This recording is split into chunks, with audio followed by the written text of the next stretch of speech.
Good afternoon. Today is March 20th, 2024. Welcome to Panther News Network. My name is Cohen Parker. And I'm Zakaria, Mehn. Here's your news for today. In breaking news, after a recent change by the Trump administration, the federal government no longer explicitly prohibits contractors from having segregated restaurants, waiting rooms, and drinking fountains. The segregation clause is one of several identified in a public memo issued by the General Services Administration last month, affecting all civil federal agencies. The memo explains that it is making changes prompted by President Trump's executive order on diversity, equity, and inclusion, which repealed an executive order signed by President Lyndon B. Johnson in 1965 regarding federal contractors and non-discrimination.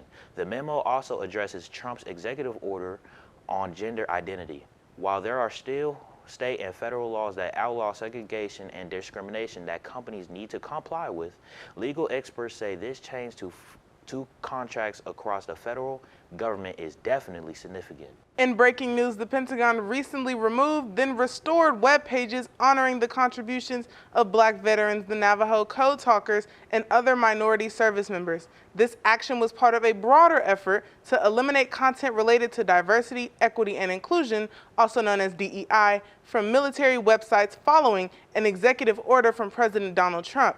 Among the content initially removed were tributes to Jackie Robinson, who broke Major League Baseball's color barrier and served as a second lieutenant in the U.S. Army during World War II, and the Navajo Code Talkers, whose unique language skills were instrumental in developing unbreakable codes during the same war.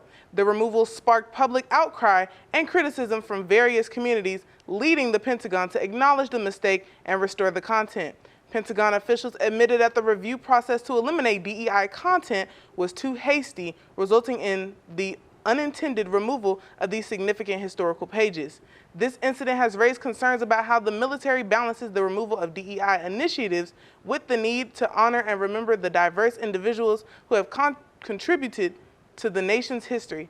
Critics argue that such actions risk erasing important narratives of minority service members, while the Pentagon emphasizes its commitment to recognizing all service members for their patriotism and dedication, irrespective of race, ethnicity, or sex. Tuning into local news, the Houston Astros' highly anticipated new jerseys are now on sale at the team shop at Dyken Park.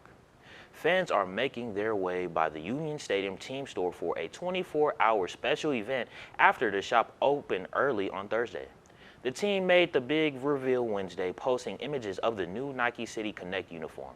The new look pays homage to the city's space history with a lunar pattern trim, and the log tag incorporates part of President John F. Kennedy's iconic moon speech, which delivered at Rice University in 1962. The ABC 13 News team spoke to fans who showed high enthusiasm about the new merch, which features the broken star, which was the reminiscent of the older logo and Strode printed across the chest. This is actually the first time the team has formally adopted the fan favorite nickname. And as for the upcoming season, they are staying optimistic. Joshua Green, a local Astros fan, said, "Right now we have a little challenges ahead, but tomorrow's always a brighter day. We'll be good on the track we're on." The Astros will wear their uniforms for the first time on March 31st and during home games that fall on a Monday. Go Stros! For Prairie View's news, a baseball game between Jackson State and Prairie View erupted into chaos over the weekend, leading to multiple suspensions and hefty fines. The incident occurred on Saturday after Prairie View senior Trenton Bush hit a walk-off double, securing a 7-6 victory in the 11th inning. As the Panthers celebrated near second base, Jackson State left fielder Devon Hull charged into the group, shoving a PV player. This ignited a bench-clearing brawl between the teams. During the melee, Jackson State's outfielder/pitcher Arjun Hureta escalated tensions by hurling Bush's bat into the stands. In response, the Southwestern Athletic Conference, also known as SWAC, took decisive action, suspending 9 players, 6 from Jackson State and 3 from Prairie View, for 4 games each. Additionally, both universities were fined $25,000 for violating the Conference Code of Ethic and Conduct. Despite the altercation, the series continued as scheduled. Prairie View clinched the series with a 9-5 win in Sunday's game. This is Panther News Network. Please stay tuned. We'll be right back after the commercial break.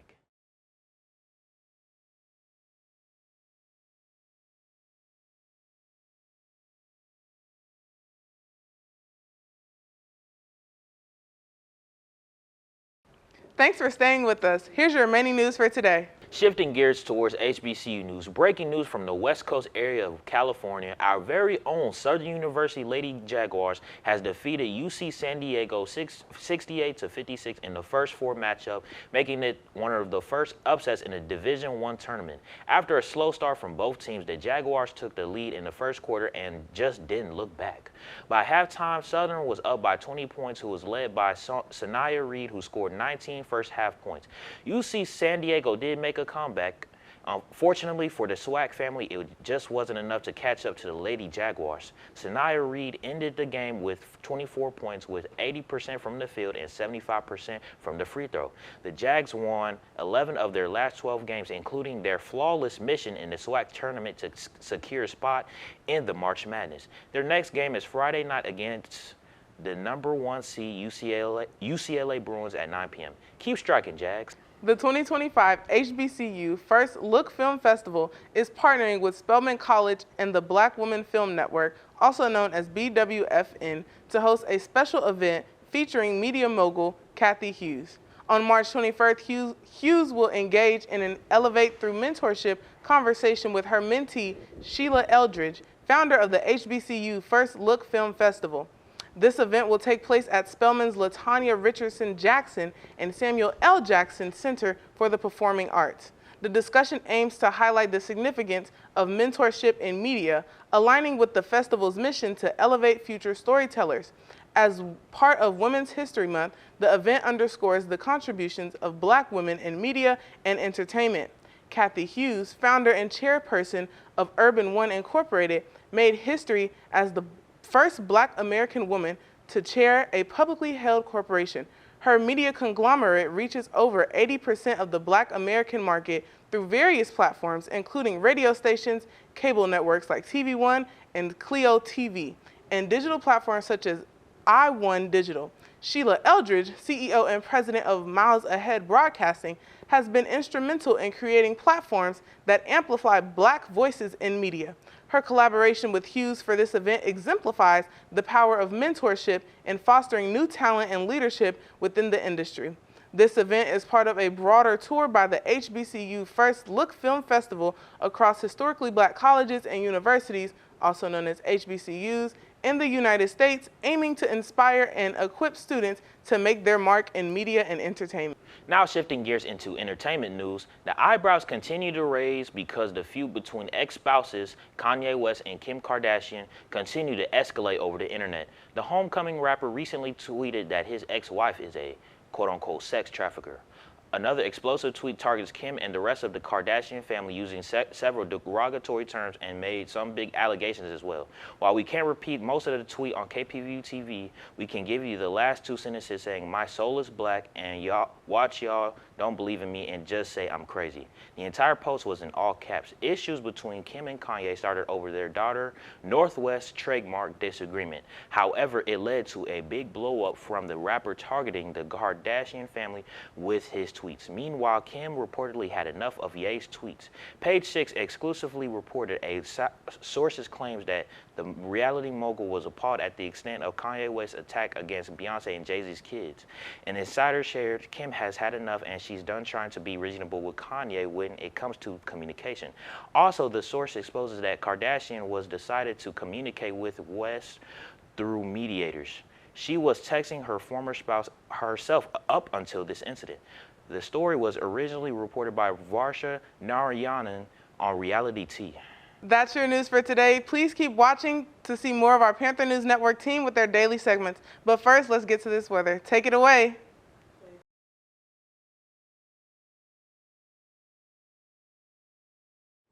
Good afternoon, Prairie View. Today is the official start of spring, bringing in the green grass and the nice weather we all love. Today, we've reached a high of 67 before dipping into our nights 47. Friday will deliver sunny skies with a high of 76 and a low of 54.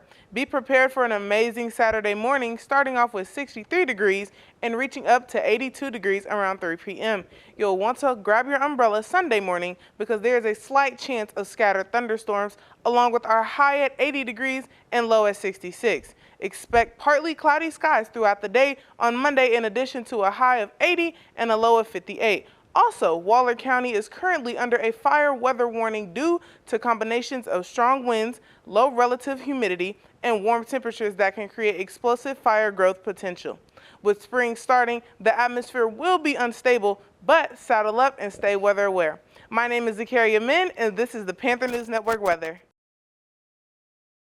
Hello, and welcome to Org Spotlight, where we highlight a majority of the orgs here at Prairie View A&M University. My name is Zakaria Mehn, and today I'm here with PV's Concert Chorale. Would you like to introduce yourself? Yes. Hi, my name is Jocelyn Dorsey. I am a senior vocal performance major from Houston, Texas. Good morning, everybody. My name is Alasia Butler. I am a junior mass communications major in theater and dance minor from Houston, Texas.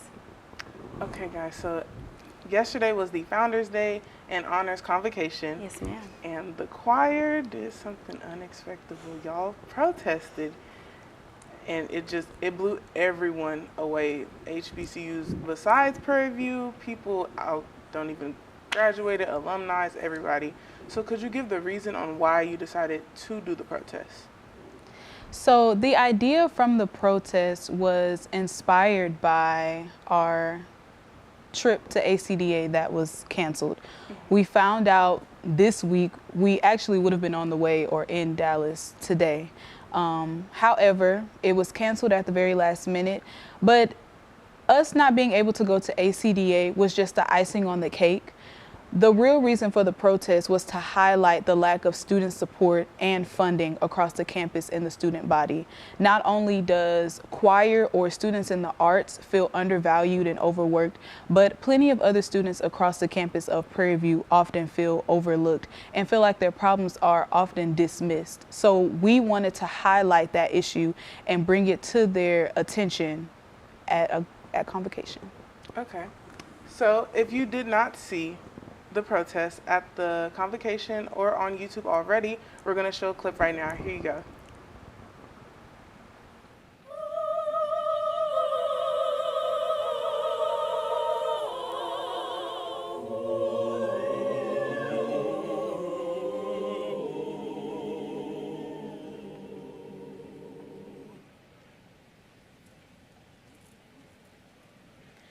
Good morning, Prairie View. Let's take a moment to celebrate our fellow students who made the Dean's List and Honor Roll. Your hard work, dedication, and late nights have paid off. Give yourselves a round of applause. We stand here today not just for ourselves, but for every student on this campus who has ever felt unheard, overlooked, or dismissed. The PVAMU Concert Chorale was denied funding to attend ACDA, the American Choral Directors Association Conference. This is the most prestigious choral event in the nation, and we are the only HBCU invited to perform. This is history in the making, and yet we were told there is no money for us. But this isn't just about music. This is about a pattern of students across this campus, whether it's in the arts, whether it's in the sciences, the humanities, or any other field. We are met with empty promises, closed doors, and deaf ears. We are tired. We are exhausted. We show up, we do the work, and we give everything we have to this university. But when we ask for support, we are met with silence. We follow the chain of command. We do things the right way, and still our needs are pushed aside while funding is allocated everywhere but where it is truly needed. Prairie View, we are more than just students filling these seats. We, all of us in this room, are brilliant, creative, innovative, and driven. But more than that, we are human. And we deserve more than being shuffled out of offices, more than being made to feel like an inconvenience every time we speak up. This is not just about money. This is about leadership that listens, leadership that sees us, hears us, and values us. We don't stand here to point any fingers. We stand here to demand better. For every student who feels unheard, for every program that fights for scraps, for every voice that has been told to wait, to settle, to be quiet. PVAMU, we love this university, but love means accountability. Do better, be better, and support your students. Thank you.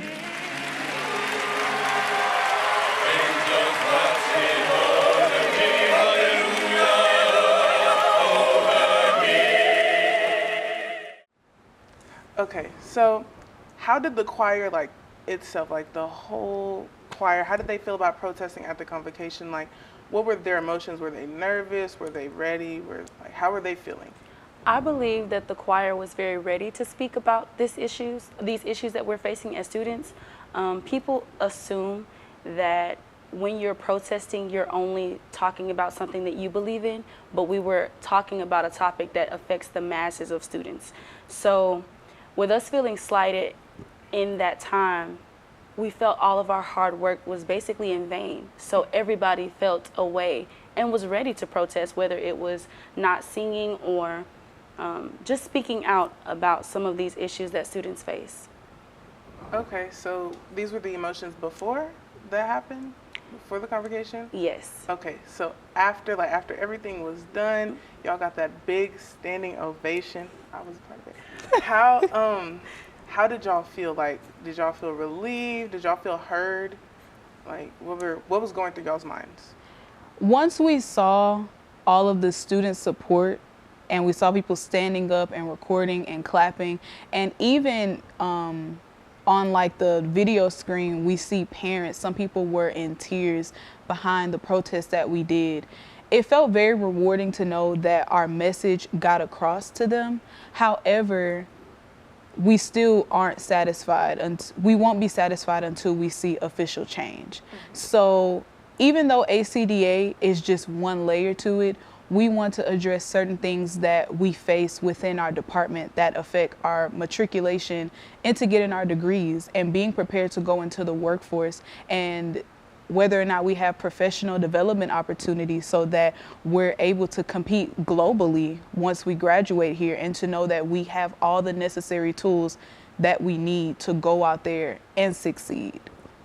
Okay. So I know it was going around on social media. What was the university's response after the convocation, after your protest? Like, did they say something as soon as it happened? Did they talk to y'all after the convocation? Like, what was that?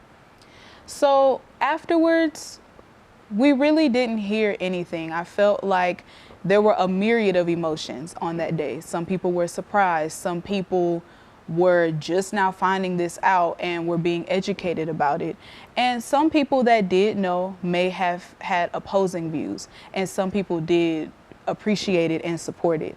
We're still hearing back from them, and it's just all a process, and it just takes time. So we're trying to follow in the order that they desire. So, yeah.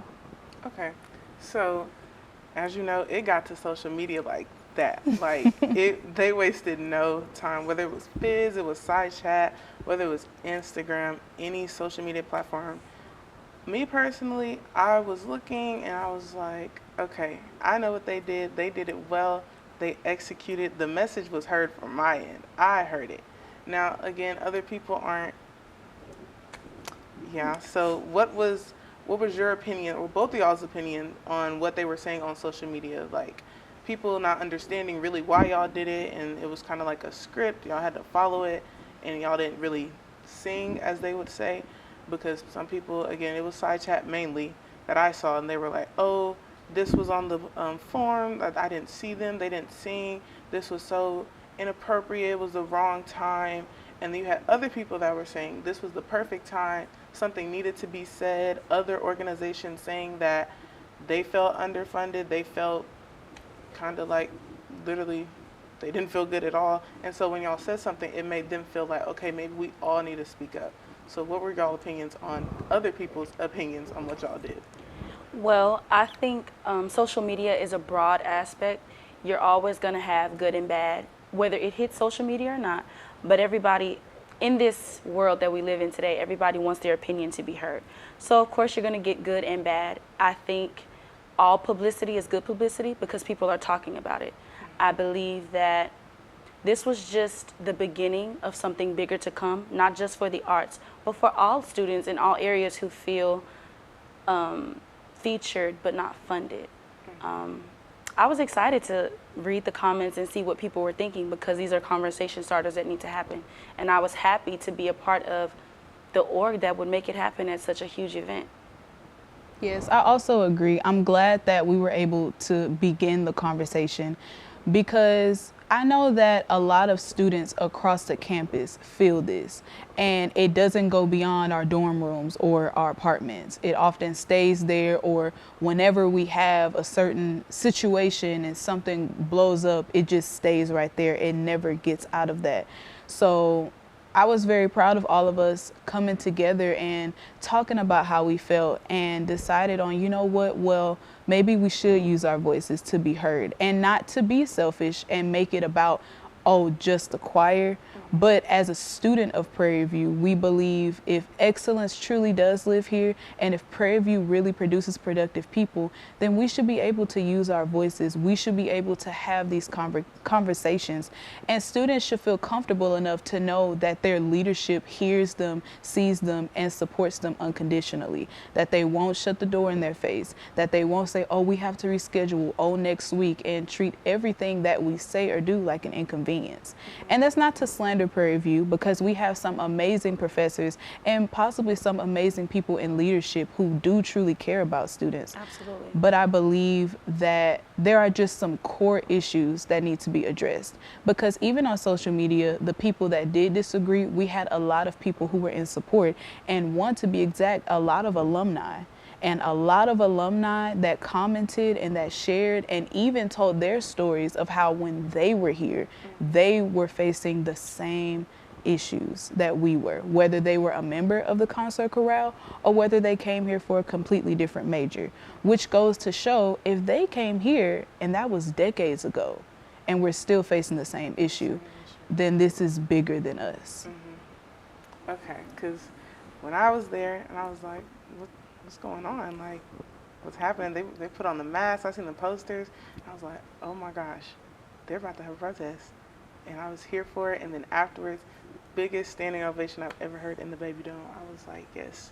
And we just want students to know that your voice is important and that you're important. And that's why you're here. You're not here just to get an education and just pass through. You're not supposed to be the same when you get here your freshman year and your senior year. Nothing ever changes. You learn your voice. You learn the things that really matter to you, and you become an advocate for that. And that's what I believe we are. We're just an advocate for the students, an advocate for the arts. So it's not just, oh, the choir deserves this and we need more of this. No, we're students and we deserve to be valued. We deserve to be seen. You know, we understand that we have other departments who do amazing things. But it's like, are we just going to highlight the amazing things about it? Are we actually going to hear from the students or only care about what they produce? Yes, yes. I understand where y'all are coming from. I hope y'all can understand where they're coming from. Now, back to the spotlight part. What is the concert chorale? Like, could you give a description of what it is? Because I know people in high school, they did like concert choir, or they just did choir in general. And chorale is probably like, oh, I don't know what that is. And some people didn't know about it. I didn't know we had a concert chorale. So could you give a description of what it is? Yes. So the University Concert Chorale is the collegiate level ensemble that we have here at Prairie View. It's the choir ensemble. We have two ensembles. We have the University Concert Chorale, and we also have PV Singers, which is our smaller chamber ensemble where we do classical, we do jazz, we do pop, we're able to venture out more in different genres. But in the University Concert Chorale, that ensemble is specifically designated to preserve the Negro spiritual. But we also do other classical pieces as well. Okay, so do you guys have any upcoming events or performances that are happening in like from now to towards the end of the school year? Yes, so unfortunately, we won't be at ACDA, I believe. However, April 22nd, we are having our spring concert. And if you follow us on Instagram at PVAMU Choirs, we will post more information there. on the time, and it will be in Hobart in the recital hall. Okay, so are you accepting new members at the moment right now?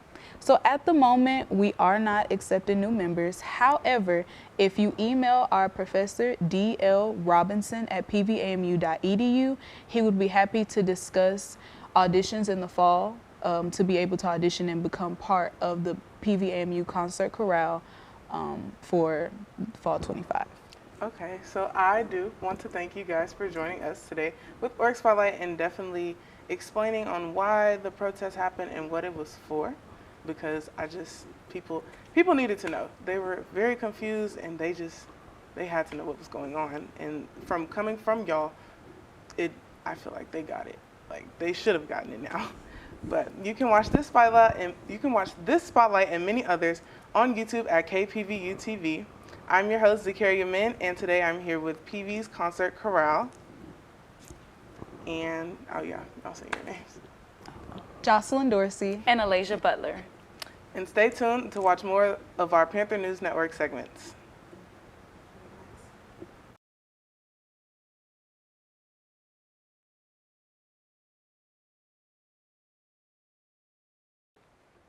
Good evening, I'm Chloe Stubblefield, and this is I Have a Bone to Pick, where we address issues affecting our student life here at Prairie View A&M University.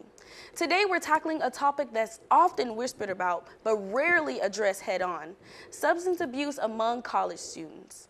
Let's be real, college is a time of freedom, self-discovery, and for some, partying. But when does a night out turn into a real problem? Alcohol and drug use on campus isn't just about having a little fun. For some students, it's becoming a way to cope with stress, anxiety, and the pressures of college life. And yet, despite the clear signs, it's a conversation that rarely makes it past group chats and weekend recaps. Let's start with alcohol. It's no secret that the drinking culture is alive and well at PVAMU. From field parties to tailgates, alcohol is often the centerpiece of social events. And while there's nothing wrong with responsible drinking, binge drinking is a whole different story. Some students aren't just having a few drinks. They're blacking out, making risky decisions, and putting their safe and healthy on the line. Then there's drug use. While it's easy to think of college experimentation as a phase, for some students, it doesn't stop there.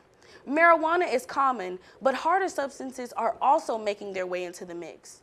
Pills, lean, and even study drugs like Adderall are being misused, all in the name of keeping up with the pressures of college life. What starts as just trying it once can quickly spiral into something far more dangerous. The real issue? A lot of students don't even realize they have a problem. If everyone around you is doing the same thing, it's easy to normalize risky behavior. But when drinking becomes the only way to have fun, when skipping classes because of hangovers become a habit, or when relying on substances to study feels necessary, that's when things get serious. And let's not forget, these aren't just personal problems. Substance abuse affects the entire campus. It leads to accidents, academic struggles, and even legal trouble. Yet, PV doesn't have visible resources to help students recognize and address these issues. There's no widespread awareness campaign, no major pushes to make sure students know where to go for help. So, what can we do about it? First, PVAMU needs to step up its efforts in providing real education on substance abuse, not just a mandatory freshman seminar that nobody remembers. We need active discussions, accessible resources, and clear paths to help those who need it. Second, students need to look out for each other. If you see a friend slipping into dangerous habits, don't ignore it. Have the tough conversations, because ignoring the problem won't make it go away. And finally, let's shift the culture. Fun doesn't mean to be reckless. College is about experience, but it shouldn't come at the cost of health, safety, and future success. If we want to call PVAMU a community, we need to act like one and take care of each other. For now, I'm Chloe Stubblefield, and this has been A Bone to Pick. Stay smart, PV, because your future is worth more than just one drink. Hello, I'm Cohen Parker, and this is For the Culture. On yesterday's story for the Culture, we did mention Dr. Martin Luther King Jr. and his contributions. He did make wonderful contributions to the black community. However, he wasn't the only person doing things for the civil rights era. You see, society always wants to praise the superhero and hardly ever mentions the sidekick or the right-hand man. Everyone still talks about Michael Jordan, but what about Scottie Pippen? People will forever praise Tom Brady, but what about Julian Edelman? On today's segment, we will talk about an underground king who did a lot for black people in the civil rights era and was with Martin Luther King Jr. but doesn't get enough credit at times. John Lewis was born on February 21st, 1940 in Troy, Alabama. Lewis was the son of Alabama sharecroppers. He attended segregated schools and was encouraged by his parents not to challenge the inequities of the Jim Crow South. However, as a teenager, he was inspired by the courageous defiance of Rosa Parks and Martin Luther King Jr., to whose attention Lewis came when he indicated his desires to desegregate Troy State College, which is now Troy University. Dissuaded from doing so by his parents, Lewis was educated in Nashville at the American Baptist Theological Institute and Fisk University. There, Lewis undertook the study of nonviolent protests and became involved in sit-ins and at lunch counters and other segregated public places. In 1961, while participating in the freedom rides that challenged segregation of the southern interstate bus terminals, Lewis was beaten and arrested, experiences he would often repeat. In 1963, he was elected to replace Chuck McDew as the chairman of SNCC, a position held until 1966 when he was succeeded by Stokely Carmichael as the organization took a more militant direction. Also in 1963, Lewis played a key role in historic March on Washington. Lewis was still in his early 20s and already became a prominent figure that he was considered one of the civil rights movement Big Six leaders along with Dr. King, James Farmer, A. Philip Randolph, Roy Wilkins, and Whitney Young. In 1964, Lewis headed the SNCC's efforts to register African American voters and organize communities in Mississippi during the Freedom Summer Project. On March 7, 1965, Lewis played a pivotal role in one of the most important events in history of the American Civil Rights Movement when he and King Lieutenant Hosea Williams led some 600 peaceful demonstrators on a march in support of voting rights that departed from Selma to Montgomery, Alabama. While they attempted to cross the Edmund Pettus Bridge over the Alabama River, the protesters were confronted by a large force of sheriff's deputies led by George Wallace. The marchers were doused with tear gas, overrun by horses, and attacked by bullwhips and city billy clubs. More than 50 marchers were hospitalized, including Lewis, whose skull was fractured, but who spoke to television reporters before going to the hospital and called on President Lyndon B. Johnson to take action. Millions of American television viewers witnessed the event, which became known as Bloody Sunday. The resulting of the day heightened awareness would contribute to the passage of the landmark Voting Rights Act, which was signed by Lyndon B. Johnson on August 6, 1965. Lewis stayed active in the civil rights movement, most notably as the director of the Voter Education Project. In 1977, a fellow Georgian, President Jimmy Carter, put Lewis in charge of action, which included the umbrella federal volunteer agency that included Peace Corps and Vista. Lewis entered elective office as an Atlanta city councilman in 1981 and in 1986 was elected to represent a district that included Atlanta in U.S. House of Representatives. With his numerous historic awards, notable awards were the Presidential Medal of Freedom in 2011, the Martin Luther King Jr. Nonviolent Peace Prize in 1975, and the John F. Kennedy Profile Courage Award in 2001. Lewis passed away on July 17, 2020 with an ongoing battle of pancreatic cancer. On Lewis's request, on the day of his funeral, the New York Times published a valedictory essay in which Lewis lauded the Black Lives Matter movement and provided marching orders for future activists, saying in part, "Though I may not be here with you, I urge you to answer the highest calling of your heart and stand up for what you truly believe." In my life, I have done all I can to demonstrate what the way of peace, the way of love and nonviolence is the more excellent way. Now it is your turn to let freedom ring. John Lewis was the definition of Black power and will forever appreciate your defiance, determination for the people. I'm Cohen Parker, and this has been For the Culture.